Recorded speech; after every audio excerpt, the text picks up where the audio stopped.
So, an episode featuring the love triangle between the magical girl, the hamster, and the androgynous yandere. Yeah, this should be fun.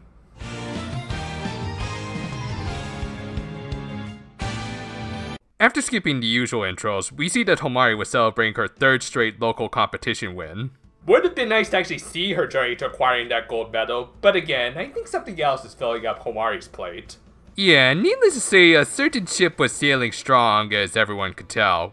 Well, everyone except for possibly Hana, though I'd like to think she was thinking the same thing as us. However, there was a certain someone who wanted to sink that ship. Apparently, Dr. Tram also acts as Kryasu's guidance counselor, as he was helping Bishin with their problem. He suggested that they take a peek inside Harry's heart and provided a VR-looking device that was powered by Toke power. By any chance, is that thing wireless? I mean, I can't be the only one who keeps tripping up on these. Well, judging by the monster of the week, it looks like it's one of those sets designed to work with smartphones. Though, before we get there, we learned that Homari was planning for her next big figure skating routine. The main move she wanted to pull off was, of all things, a quadruple axel. At first, I thought this was crazy, especially considering Homari's age. But apparently, the first recorded female competitor to pull off the quadruple axel was Miki Ando at the age of 14. So, yeah, I guess anything's possible these days. Speaking of Miki's, no, not that one. There you go. Homari had to pick a musical theme to go with her routine, so she turned to Hans Christian Andersen's classic. Well, good thing she didn't read the Kamikito Futaga's interpretation of the story. Seriously, the prince in this one really looks like Harry. Also, yeah, I think I'll be using this as reference throughout the review. Also, nice foreshadowing here that I didn't even catch on my first viewing. Anyway, Bishin launched their aforementioned attack. The Precure briefly engaged the monster, but defeating them wasn't Bishin's main goal today. They tried to trap just Harry, but Homari got caught in the middle. Thus, the VR Oshimida started projecting the inner thoughts of the two. Minami-senpai isn't gonna be happy with you, Homari. Yeah, since Harry was knocked out earlier, Homari's thoughts became the primary basis of the simulation. Harry's thoughts would play a minor part later, but otherwise he was just the prince from the Little Mermaid. And yeah, the two ended up playing out an abridged version of the story. Some significant changes included the prince not meeting the princess from the neighboring kingdom after the Little Mermaid rescued him, and the mermaid not receiving a potion from the sea witch, but rather her Valley girlfriends. Seriously, of all things they had to take from the Disney interpretation. Well, anyway, we would see the princess later, and ask for the sea witch.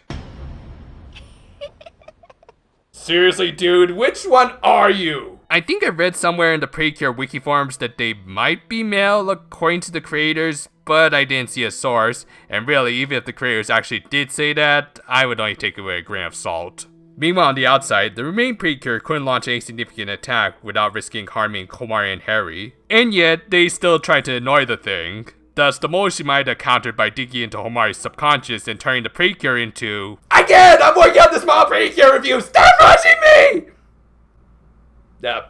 me! Sorry, I just get like that from time to time. As I was saying, they returned it to other storybook characters. Again, really good foreshadowing. I'm guessing they also want to debuff them, as their attacks did seem to become weaker, and Hana probably got the worst of it. Back inside the simulation, the Little Mermaid was proceeding smoothly, but someone wanted to skip right to the story's tragic climax. The princess from the neighboring kingdom had suddenly arrived, and she was...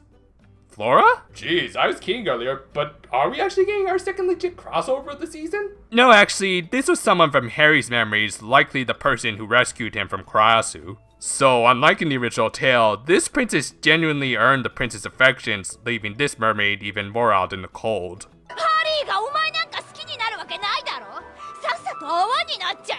Jeez, the narrator of Okami-san has become a real jerk-off. I think censoring everyone in this show finally got to her.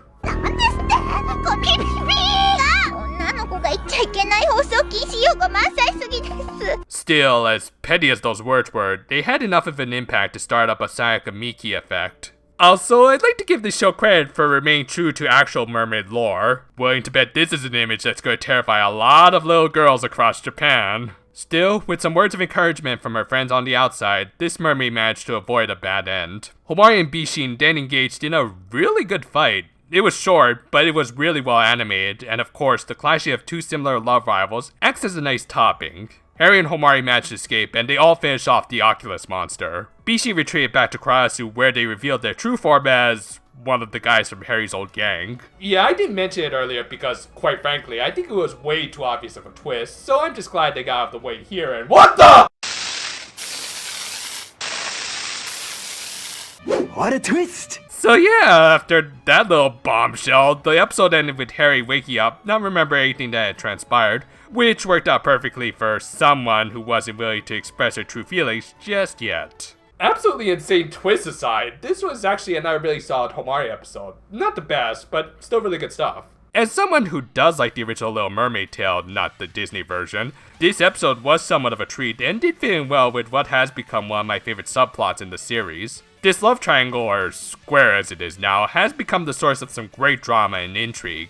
As I've said before, I think Bishin is just a great antagonist, possibly the best on Kurasu's current payroll. Those Yandere traits just make for such a delightful little psychopath, as well as a great foil for the Precure of Power. While one was very open about their feelings towards the Mouse Fairy and was trying to force him to comply with their ideals of love, the other couldn't spit it out, and for now only wanted to help reunite him with an unrequited love. In this episode, and somewhat in others, it was heavily implied that Homari knew for a while that Harry's affections laid elsewhere with the princess who actually saved him. Said princess may be gone according to Bishin, but regardless, Homari wants to help him. She fully realizes that the path she's walking is not that much different than the Little Mermaid's self-destructive path. However, she's willing to shoulder that burden to help someone she cares about. That is what you can call true power. While I will miss the focus on Homari's journey to reunite with Figurescape, this current storyline is a satisfying enough consolation. Granted, this episode isn't perfect, the other Precure mostly just become joke fodder, only really helping by giving some words of encouragement.